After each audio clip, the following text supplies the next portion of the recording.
6 avril 1984, 6 avril 2023, cela fait exactement 39 ans que le président Paul Biya avait échappé à un coup d'État qui, pour certains, disent qu'il y a eu 74 morts, pour d'autres, surtout les reporters à l'international, nous parlent de près ou alors de plus de 500 morts. À qui profitaient ces coups d'État? Qui étaient les commanditaires? Tout ce qu'on sait, c'est qu'il y a certains ministres aujourd'hui en fonction qui sont revenus de l'exil ou alors qui sont sortis de prison avant de rejoindre l'ordre de 82 parce qu'ils étaient soupçonnés d'être derrière ce coup d'État. 3 thèses sont avancées pour les suspects. Il y a d'abord Ahidjo lui-même qui, après sa brouille, sa relation conflictueuse avec son dauphin, Paul Biya, une fois arrivé au pouvoir, eh bien, pouvait organiser un push comme ça là pour pouvoir reprendre le pouvoir. Parce qu'il avait cru que M. Biya devait être un béni oui-oui. Et bien, lorsqu'il est arrivé au pouvoir, il a pratiquement tout changé, commençant par les nominations et d'autres postes de responsabilité.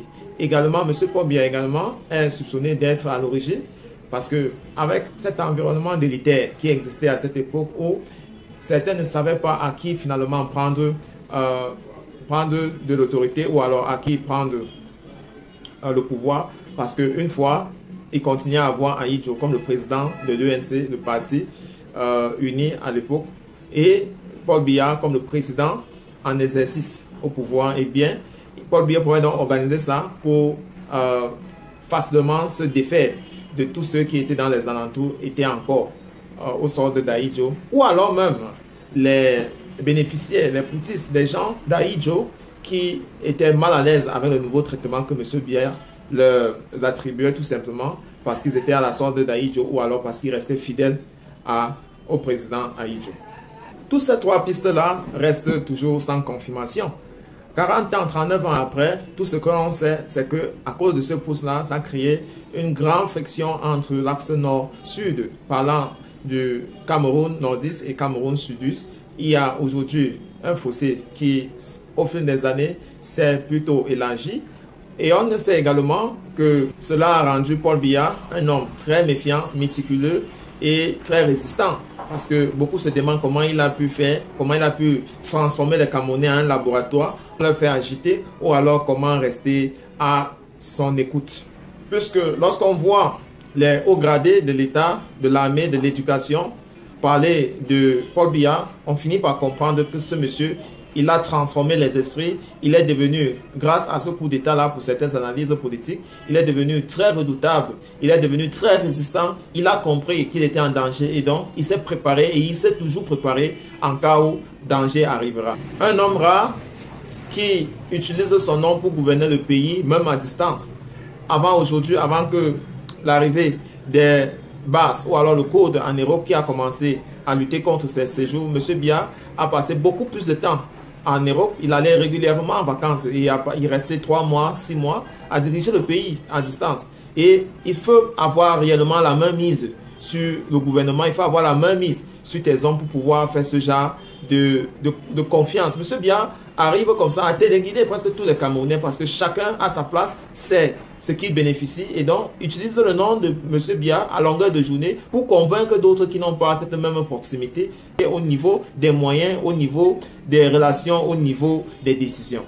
Mais une chose nous intéresse encore plus fort aujourd'hui, 39 ans après, c'est la possibilité, l'hypothèse que si ce coup d'État avait réussi, certainement on serait aujourd'hui en train de regretter Paul Biya. 39 ans après, on serait en train de dire, oh, toute l'éducation que les Camerounais sont éduqués de par le monde, est-ce qu'on aurait pu avoir cette éducation-là sans M. Paul Biya?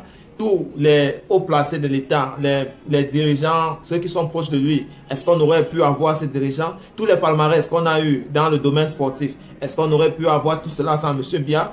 Tous les infrastructures sportives, santé, chemin bitumé, chemin de fer et toutes autres infrastructures qu'on a dans le pays, est-ce qu'on aurait pu avoir cela?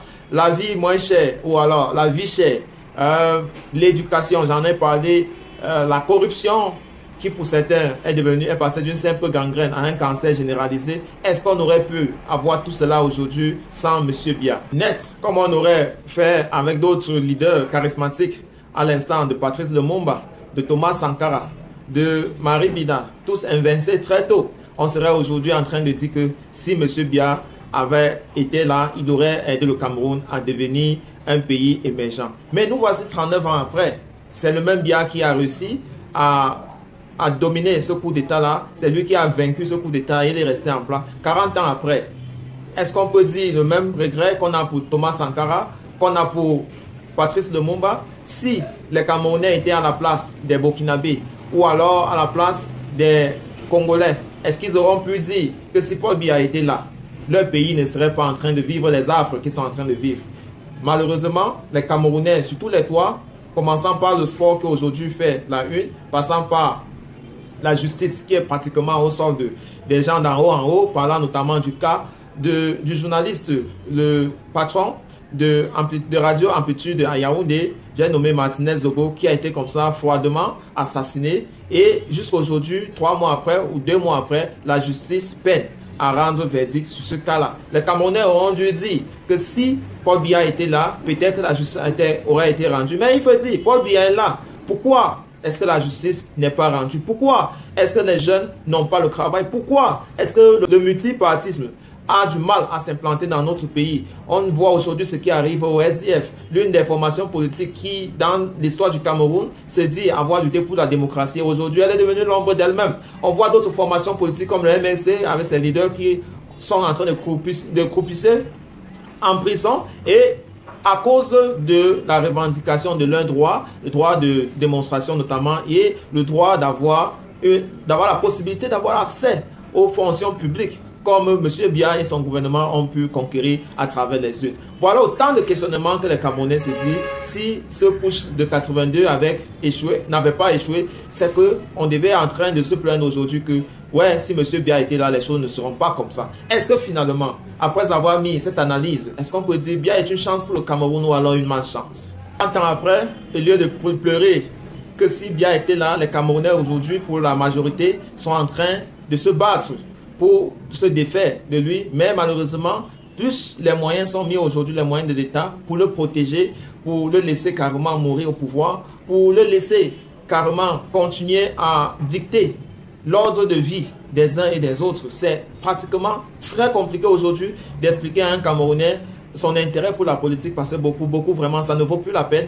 RDPC est repassé parti uni, et pour pouvoir s'en sortir, il faut soit connaître quelqu'un qui est dans le RDPC, ou alors toi-même, même lorsque tu as fait connaître tes convictions à la place publique, il faut comme ça dérober pour pouvoir voir tes enfants grandir, ou alors pour pouvoir avoir une chance toi aussi de pouvoir mettre tes connaissances en service et pouvoir nourrir ta famille. Si les justeurs du système pourraient regretter que si M. Biya était invincé ce 6 avril 84, est-ce qu'on peut autant dire pour les gens d'en bas en bas, les gens d'en bas en bas qui n'ont pas accès à l'eau potable, qui n'ont pas accès à l'électricité, qui peinent à envoyer leurs enfants à l'école, qui ont fait des grands sacrifices pour que les enfants partent à l'école?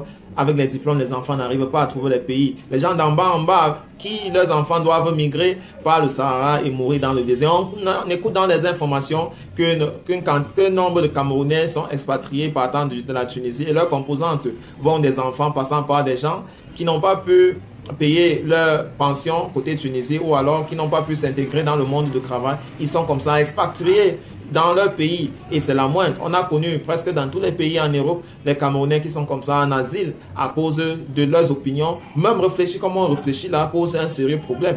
Et pour ce gouvernement, c'est une subversion, c'est une tentation à la révolte.